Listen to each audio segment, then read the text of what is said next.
शख्स इत्तेहाद का परचम लिए हुए मिल्लत से कह रहा है क़यादत में मेरी आ।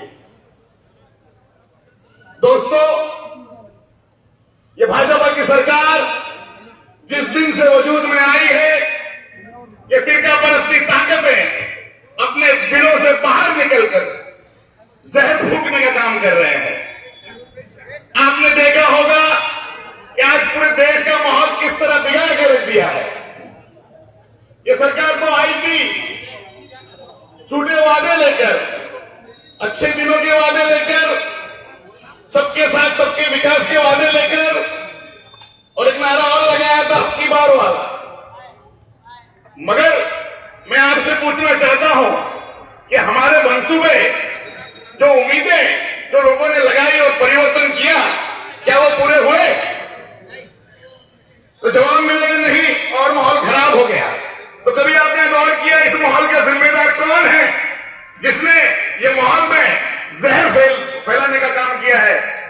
तो मैं चंद अशआर आपके सामने पेश करता हूं कि तहजीब जो संभाले वो सरदार कौन है, इस तख्त को ताज का यहां हकदार कौन है, नफरत का जहर घोल दिया किसने हिंद में, बदली हुई फिजा का गुनहगार कौन है, शिवसेना, बीजेपी, MIM या फिर कांग्रेस?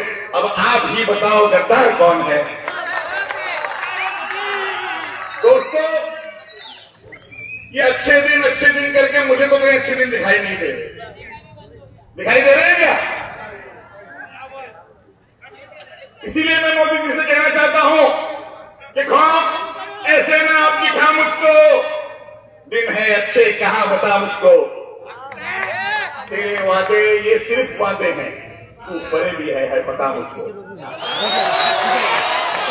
दोस्तों, इन फरेबी लोगों ने पूरे देश में बड़ी चालाकी से, बड़ी होशियारी से कौम में इंतशार फैलाने का काम किया।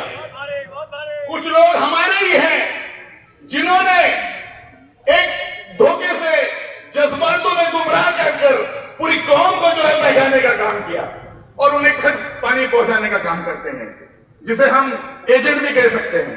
आपने एक किस्सा सुना होगा, बचपन में मैंने सुना था कि एक राक्षस था जिसकी एक जान जो है वो तोते में थी, मरता नहीं था। तो दोस्तों, ये जो भाजपा सरकार है ये वही भगवा राक्षस है, और ये MIM है ये वही हरा तोता है। तो अगर उस राक्षस को खत्म करना है तो हमें सबसे पहले उस तोते की गर्दन मोड़नी पड़ेगी जिसने कौम में इंतशार फैलाने का काम किया है।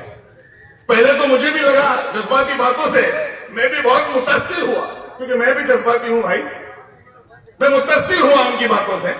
मगर जब मैंने देश के हालात के जायजे लिए और 1.5 साल में असली चेहरा उनका सामने आ ही गया कि किस तरह नौजवानों को गुमराह करने का काम ये दोनों अवैसी ब्रदर्स महाराष्ट्र में नहीं पूरे हिंदुस्तान में कर रहे हैं, किस तरह नफरत की आग में झोंकने का काम कर रहे हैं। और आपको मैं मिसालें दे सकता हूं। अगर उन्हें हमदर्दी होती तो रुक किया होता गुजरात का, अगर उन्हें हमदर्दी होती तो रुक किया होता हरियाणा का, अगर उन्हें हमदर्दी होती तो रुक किया होता जहां जहां ये फिरका परस्ती ताकतों की हुकूमत है वहां का। ऐसे जहां सेकुलर गवर्नमेंट है वहां का रुख नहीं करते। अब बिहार का रुख किया है।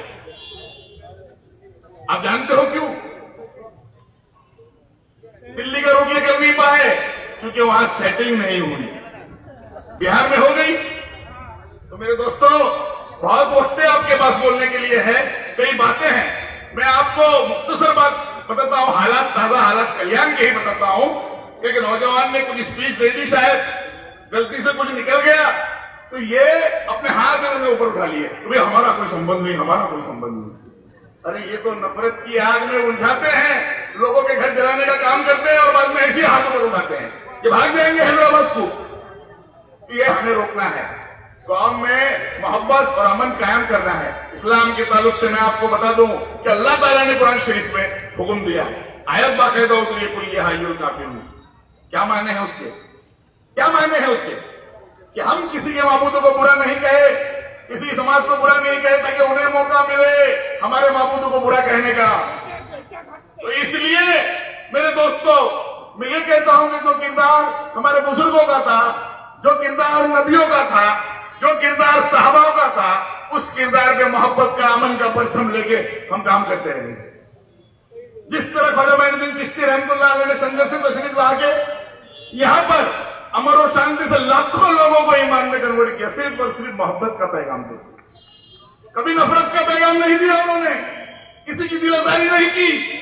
तो मेरे दोस्तों आंखें खोलिए, मैं कोई आलिम नहीं हूं मगर जाहिल भी नहीं हूं, किताबें पढ़ता हूं, जानता हूं, उलमाओं की सोहबत में भी बैठता हूं। तो आज जो देश का माहौल है इसे आपको रोकना पड़ेगा। जिस तरह से आप देख रहे हो इनके जहरीले भाषण आ रहे हैं, कोई कहता है मुसलमानों को अपना वोटिंग का हक छीन लेंगे, कोई कहता है कि हम पाकिस्तान भेज देंगे। अभी तो नया जुमला बोलते बच्चे जो है 4 पैदा करो, पहले बोलते थे हम दो हमारे दो। इस तरह के जहन में लोगों की बातें। अरे मुझे ताज्जुब होता है कि नफरत करने वाले बेकार की बात करते हैं संसद में, नफरत करने वाले अब प्यार की बात करते हैं, संसद में भी देखो बेकार की बात करते हैं। कहते हैं लोगों से तादाद बढ़ाओ, कुव्वत नहीं 1 की 4 की बात करते हैं।